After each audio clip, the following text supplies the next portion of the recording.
You wake up tired no matter how much you slept. You tell yourself you just need to relax, but here's the problem: relaxation is only 50% of the story.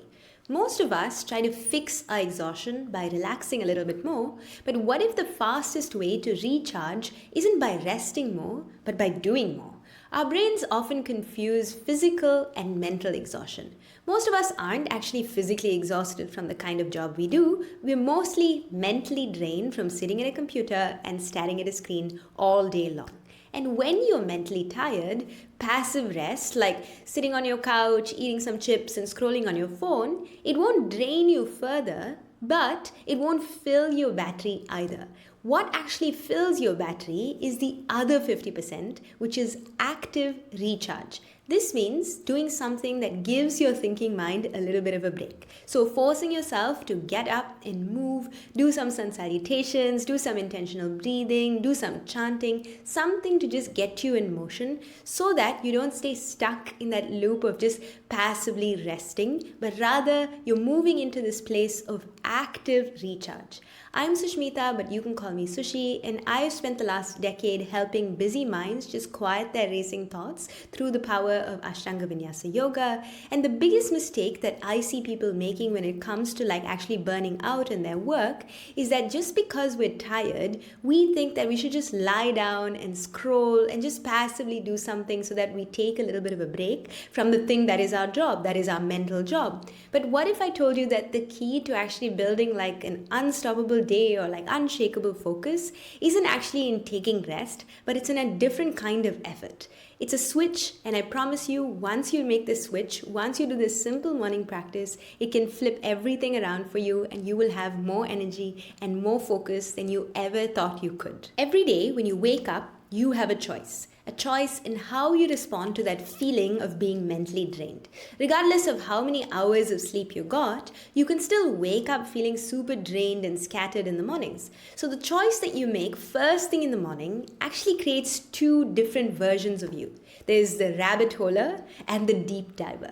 Now, the rabbit holer is that version of you that kind of mistakes passive consumption for rest. So it's like you wake up in the morning and then you just start scrolling through the news, and because you're consuming more and more information, your brain believes that you just woke up and you're having your cup of coffee and you're just resting before you actually have to dive into the day. Now, the rabbit holer is the version of you that mistakes passive consumption for rest. And this is the you that spends hours scrolling on social media, Googling how to be less anxious instead of actually just doing the work.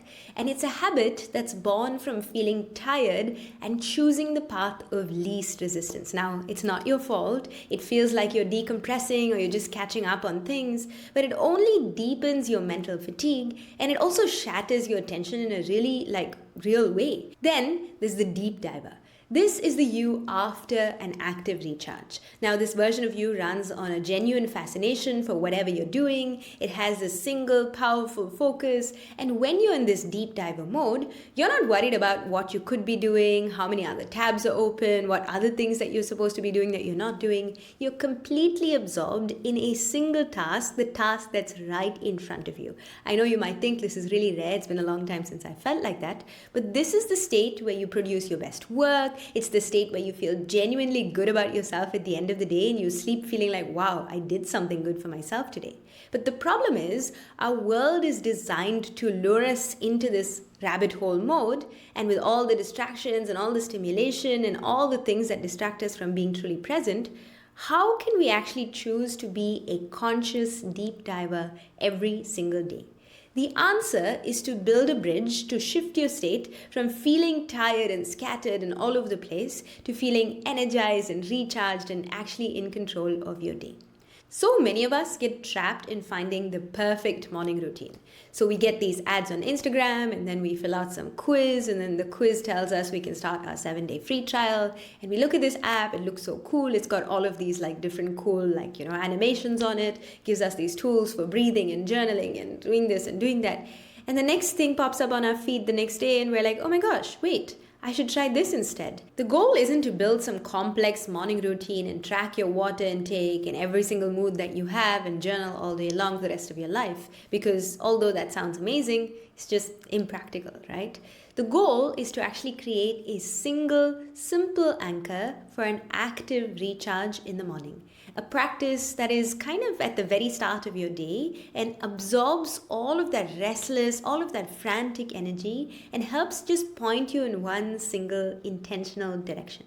So it's not about adding more into your day, it's actually about starting your day with the deliberate act of sadhana that refills your tank. Sadhana is a personal spiritual practice that helps you connect with your higher self, helps you find the sense of clarity, and also reduce your mental noise. So think of your mind's energy like a powerful river. Now, without banks, it can flood everywhere. It can go down rabbit holes, it can go into social media, it can just wreak havoc everywhere.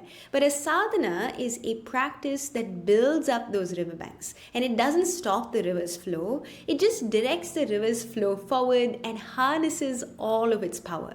So when your brain doesn't have a predictable structure, a container to rely on, it burns through all of this precious mental energy just trying to figure out what to do next. And a predictable anchor, a thing that you do in the morning that can then serve as an active recharge, tells your nervous system that you're in a stable place, and it helps you shift from this fight or flight state to a focused, more grounded state. And this helps you quieten down that background anxiety, and it frees up your brain power for all the deep work that you've been meaning to do.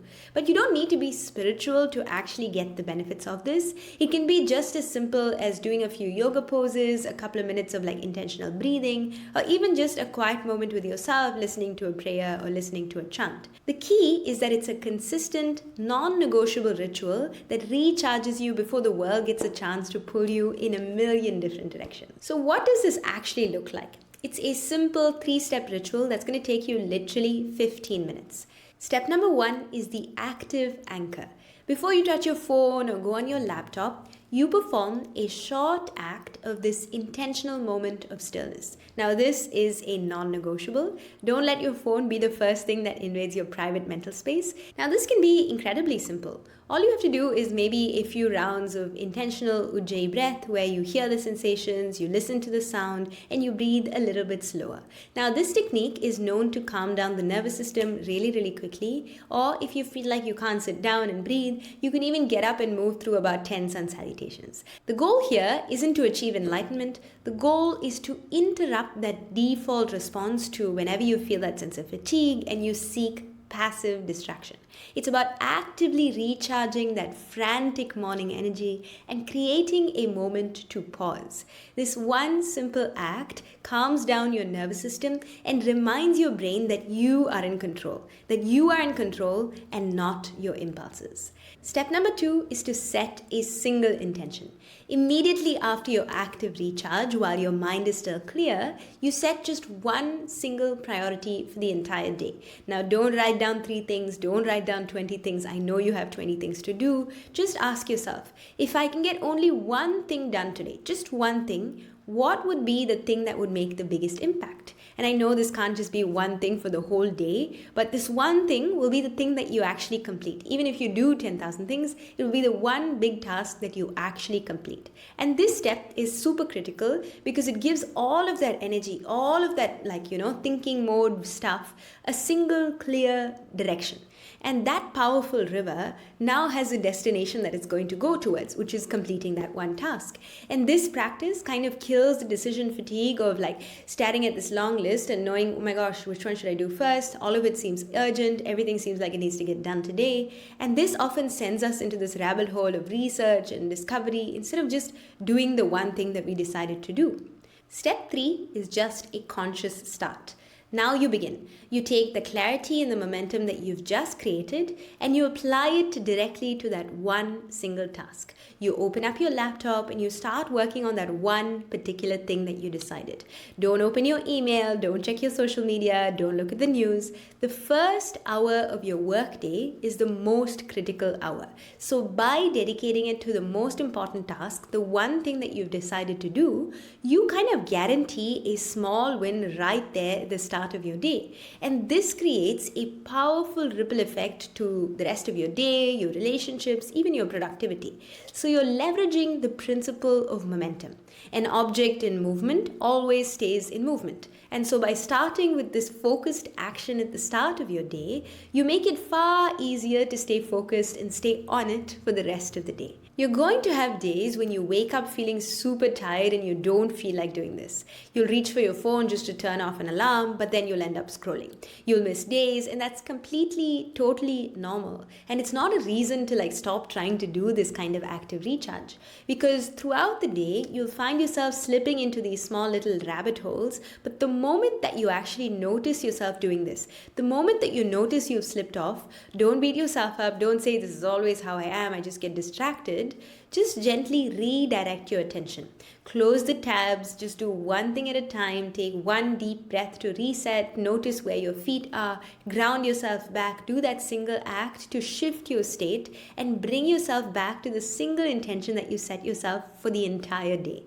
Now, this act of catching yourself and redirecting is a practice in itself. That is the sadhana. That is the point of yoga. You're strengthening this focus muscle to be ēkagrata, or single pointed, and every single time you do it, you're just strengthening that muscle. It's just like doing reps for your mind. The difference between a scattered day and a focused one isn't some fancy mystery. It's just a choice that you make within the first few minutes of waking up at the start of your day. And it's a choice to actively recharge instead of passively resting. And you don't need a fancier planner, you don't need another productivity app. All you need is an anchor to really help you ground. And if you want help in developing this anchor, there is a link in the description below to set up a call with me so we can chat about your goals, and I will teach you a time-tested system that will really help you refill your energy reserves. So if you're ready to build that bridge from your scattered self to your focused self,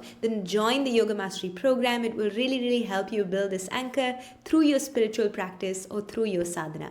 And if you enjoyed this video, make sure to subscribe to my YouTube channel that tells the algorithm to send you more videos when I make them, and comment down below letting me know what is the one thing that sends you down into this rabbit hole. I'm always reading these comments. I'd love to hear from you. But either way, thank you so much for watching till the very end and for your kind attention. I hope you have a lovely day ahead, and I look forward to seeing you in the next one.